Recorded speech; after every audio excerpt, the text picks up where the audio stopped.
Hello everyone, this is Chapter 7's video. For Chapter 7, you'll need to read the chapter, discussion of Chapter 7, complete the quiz, you'll have the paper on autism, and a little bit more. You can look on the PowerPoint slide as we start. If you want to go ahead and open up the PowerPoint for Chapter 7, you'll see this week's homework on the first slide. We're going to go ahead. The first thing I'd like for you to do, though, is go ahead and watch the video, Autism on the Rise. It talks a little bit about how fast the category of autism, or at least the autism diagnosis has risen over the last few years. So go ahead and watch that video and go ahead and pause me for a little bit.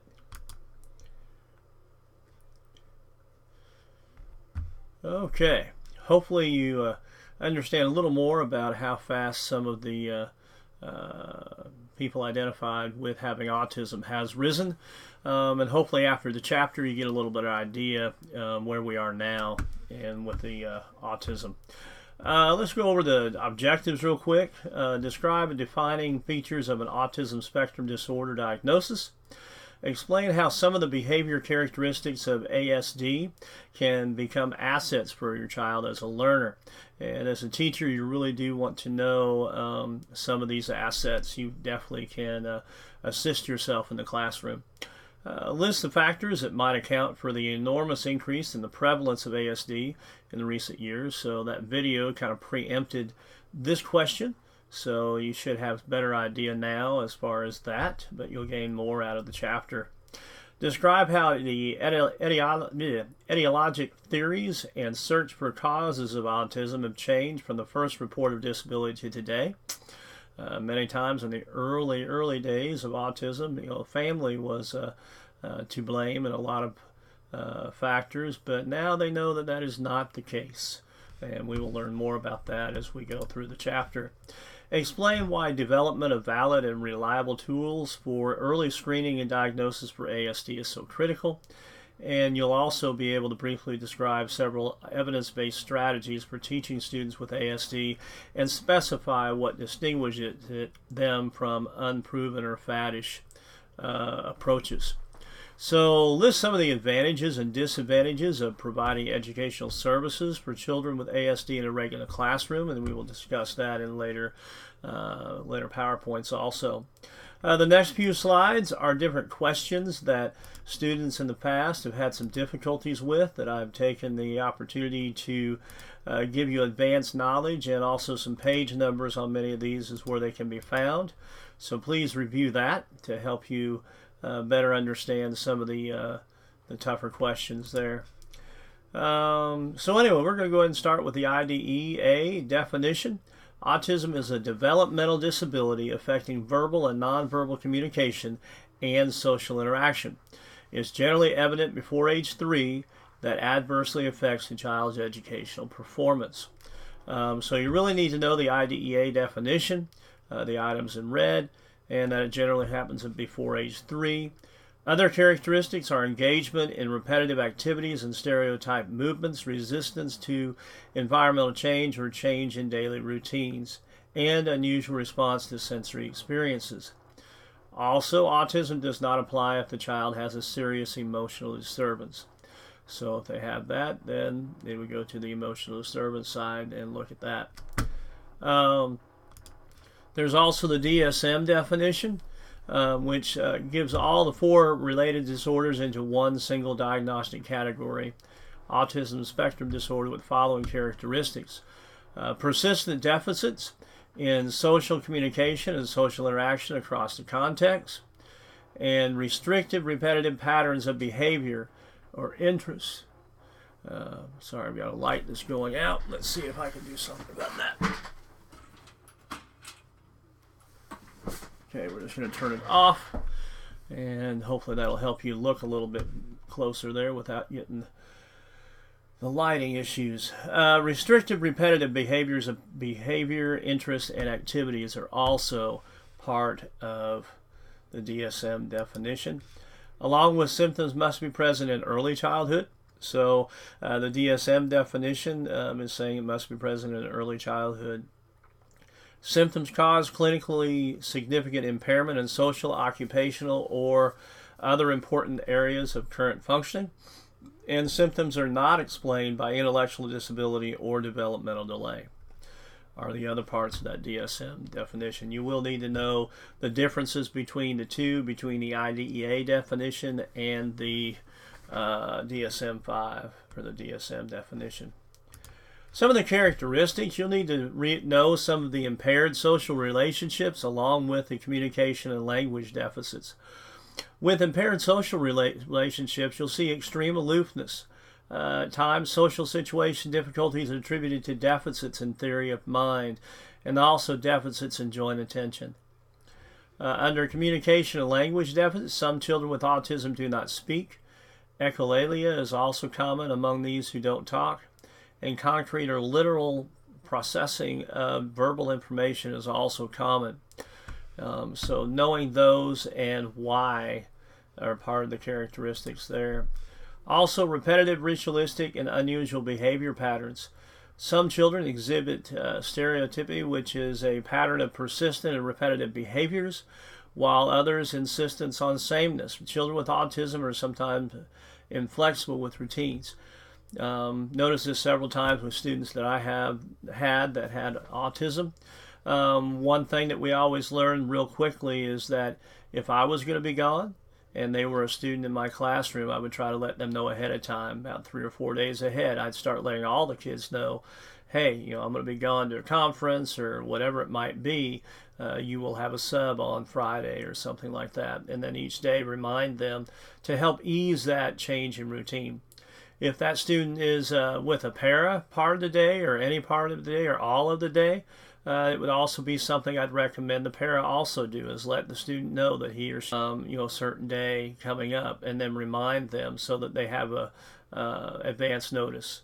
I know if I was ever sick and didn't have the chance to do so, or if I had a para that was sick, and didn't have the chance to let the student know ahead of time, it could be very detrimental to that student's day and in turn our day. So something to watch for. Unusual responsiveness to stimuli. 70 to 80% of individuals with autism react atypically to sensory stimulation. And here you'll need to look at the differences. You'll need to know over-responsiveness and under-responsiveness, the differences of them, and also the hyposensitive and hypersensitive. You'll need to know the differences there when you're talking about the characteristics. ASD occurs across the full range of intellectual disabilities. So you have what I would term the classic autism on the lower side of the spectrum. Lower cognitive ability, behaviors, possibly nonverbal, along with that. There are also deficits in executive functioning skills, which can happen also on the higher spectrum also, where those students need to have specialized instruction in the executive functioning area to help them better organize and get through their day. About 10 to 15% exhibit splinter skills, which I would say are skills in other areas that are high, and they might be very, very well done in sciences or math or history, but other areas, not as much. About 1 in 10 have savant syndrome. Many exhibit overselectivity. A theory called weak central coherence is also associated with that. And then obsessive attention on a specific object or content on certain things, whether it was trains or science or history. And that would be the thing that the teacher would want to hold on to, as you'll get on to later on in this chapter. Get with them on their strengths and on the items that they really like to do, and then try to make sure and bring them into your instruction when you can to help bring those students in. Some possess a strong aptitude for rote memory of certain things. You'll remember, many of you may anyway, remember Rain Man. Rain Man, the actor there, portrayed a person with autism, probably almost on the savant side, with a strong aptitude for memory. And so there have been several movies out about that, so it gives you an idea on that one. The characteristics, they can have challenging behavior. Some students with autism exhibit property destruction, aggression toward many experience a variety of sleep problems, extreme narrow food preferences. I know I had one student I can recall that only liked chicken nuggets from McDonald's. So every day at lunchtime, one of the parents would bring McDonald's chicken nuggets for the student to eat. Over time, it did change a little bit, but I'm sure it's probably still there. Some engage in PICA, which is the compulsive recurrent consumption of non-food items. And one of the reasons in the challenging behavior that you really want to watch is you really need to understand what the child's triggers are. If you can find out the antecedents, the triggers that cause the student to have the challenging behaviors, then you as a teacher have control where you can monitor that and see when the student is getting to the point where they may have a meltdown. And you really don't want this. I mean, I know you don't, but there are times when I've had to work with a student going through a meltdown that it was a 20 or 30-minute ordeal where I had to actually clear the classroom in order to not only make the other kids safe, but also the student with autism safe. And then the other students would have to, they go to a different room or a different area and try to continue class, but it can be very difficult. So trying to catch those triggers beforehand can save you a lot of time and effort. Asperger's syndrome is at the mild end of ASD. It's no longer a separate category, though, in DSM. They have impairment in the social areas, deficits in the use of nonverbal behaviors related to social interaction. They don't have a language delay, though, which many of the others will have. Most have average or above average intelligence, and their peculiarities and social skill deficits make it difficult to develop and maintain friendships. So you really need, most of the students that I've had have some form of problem with the social areas. Many of them are very straightforward.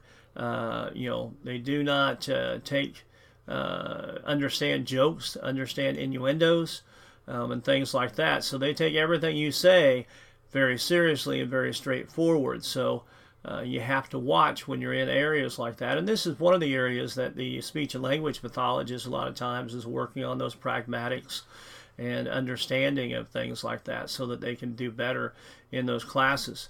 So that's always something to watch. Prevalence. As you saw in that first video, 1 in 68 children. Rise in autism prevalence is an international phenomenon. Autism at the time of the book was 4th largest and fastest growing disability in special education. Boys are near as 5 times more likely than girls. ASD appears in all racial, ethnic, and socioeconomic groups. In 2012-2013, there were 498,000 students that ages 3 to 21 in that category of autism. Speaking of which, I want you to go ahead and watch the next video. It concerns a young lady with autism and her parents, and she is talking about what some of her experiences are when dealing with autism. So if you would please pause this and go ahead and watch the video on autism, I think you'll get a good perception of what it is to be a teen living with autism.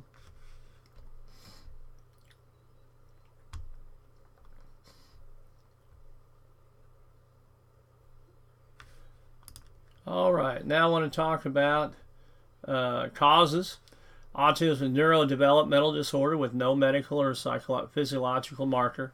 In 85% of the cases, there is no known cause. It's just an unknown. There is a clear biological origin of autism in the form of abnormal prenatal and postnatal brain development, structure, or neurochemistry.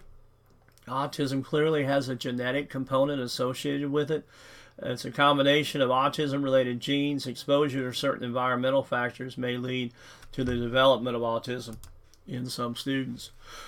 Early diagnosis is highly correlated with dramatic better outcomes, so that's why it's very important that as school districts observe children younger that show signs of autism, that quite possibly many of the school districts will have an autism consultant or somebody that is well versed in autism that can come in and do an observation on students in the classroom and see what they think, and then they can look Autism can be reliably diagnosed at 18 months of age. There are screening tools like the MCHAT, the Social Communication Questionnaire, Autism Spectrum Screening Questionnaire. And then there are also, for those who fail screening tests or whose parents or caregivers have reason for concern, there's also other complete diagnostic evaluation. Some of the ones that I've seen, diagnostic tools are like the Childhood Autism Rating Scale, or CARS-2, Autism Diagnostic Interview Revised, Autism Diagnostic Observation Schedule, and the Asperger's Syndrome Diagnostic Scale are things that the schools can look at. And there are two different ways the schools can look at this when they're going through an evaluation. If the student already has a current medical diagnosis for autism, then it's generally done is they get permission from the parents to go ahead and get copies of that medical diagnosis. Or sometimes, if they don't have a medical diagnosis, but the school suspects it, they may put the child down as educational autism. And that just means that as of the time of that evaluation, there was not a medical diagnostic part of that. So some educational approaches that school district can use.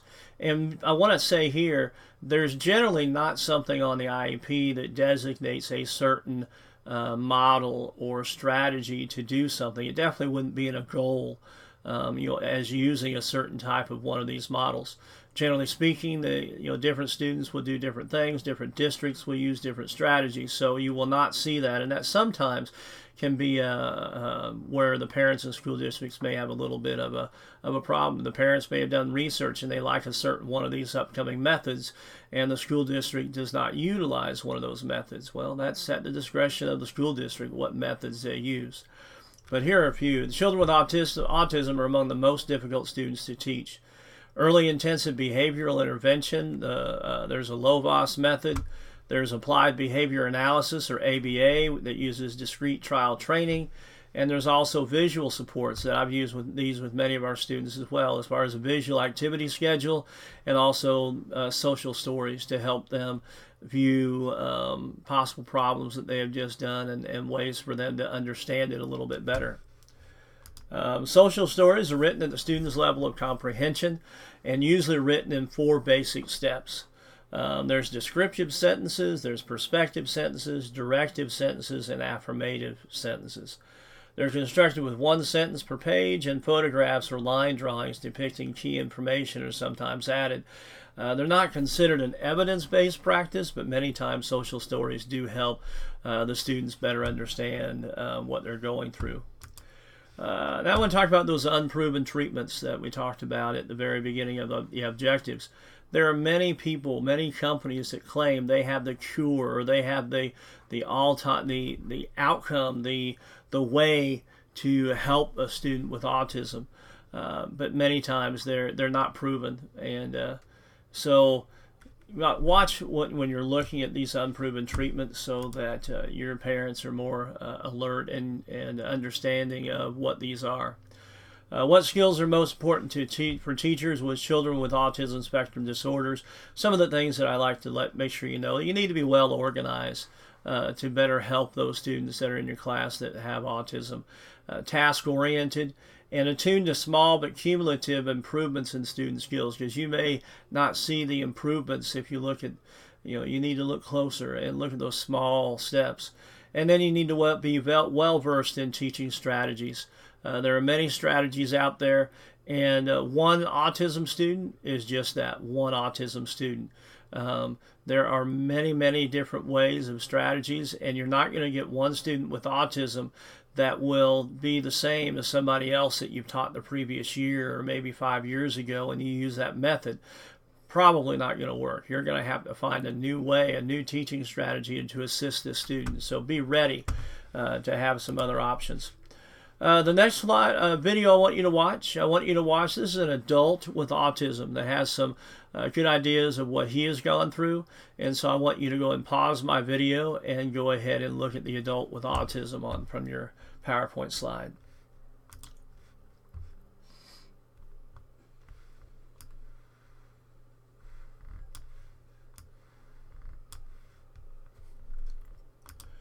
Okay. The next one, I hope you like the British type. I'm not sure if it's British or what, but it seems like a lot of the videos that I do find that I think are good to throw in here are British or or Canadian or something where they've got a different accent. So anyway, students with autism are increasingly placed in general ed classroom for the purpose of social integration. Social, that's one of the biggest problems that they have, and what better way for them to learn it than to see it done correctly in your classroom. So they will be a lot of times placed there. During the 2012-2013 school year, approximately 40% of those students were educated in the general classroom, while 18% were served in resource room, 33% in separate classes, and about 9% were attended special schools or residential facilities. And I'd say of those 9%, most of them are going to be, like I said, that classic autism, lower functioning student. In the general ed classroom, success is really on some of these basic principles. So another reason I want to go through this real quick. Display near zero levels of problem behavior. Participate and learn in group lessons. Complete assigned tasks independently. Interact with peers appropriately. Comply with classroom rules and follow the teacher's directions, and get the teacher's attention and assistance appropriately. So these are some of the things that I would definitely work on with students in more of a self-contained setting or resource setting, to give them these skills so that you could then transfer them maybe full-time or at least more minutes in the regular ed classroom, because they do need to perform and act appropriately in those classes. The general ed classroom is not the least restricted environment for all students.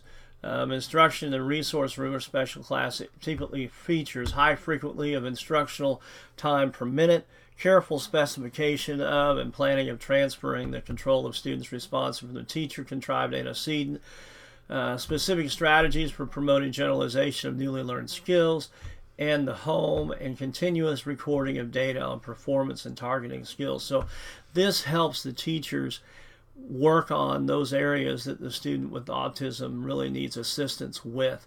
And that's why a lot of times it's not the best or the least restrictive environment for that student to be in the regular classroom. A lot of them may have to start early on in the resource room or separate classrooms in order to get that special attention.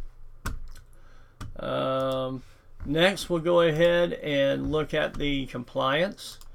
So if you'll go ahead and click that button to get you to the standards and indicators, and then once you get there, autism is listed as number 600, and we can get started. Okay. First of all, evaluation procedures include: the report documents the use of all of the following procedures to address the areas of concern.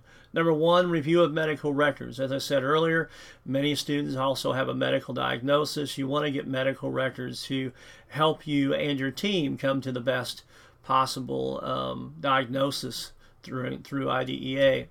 Observation of child's behavior across multiple environments. That means not just one classroom or two or three, probably many more than that. Because they may have one teacher they really like, one teacher they don't, so I would make sure and get both of those. I'd get unstructured environments like art, PE, the lunchroom, before school.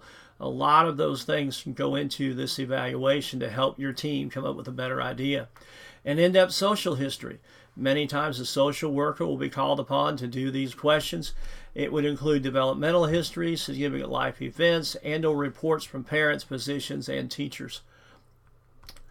Next, talk about the disturbance of the communication process.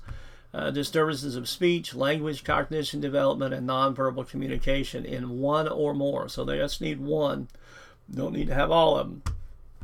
But the abnormalities that expend speech beyond to many aspects of the communication process, absence of the communicative language or a present language lacks communicative intent, characteristics involve both deviance and delay, and the deficits in the capacity to use language for social communication, both receptive and expressive.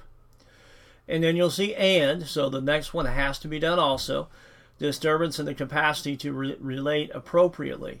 The evaluation reports deficits and the deficit in the child's capacity to relate appropriately to people, events, or objects through one or more of the following ways. So they just need one or more of these next four.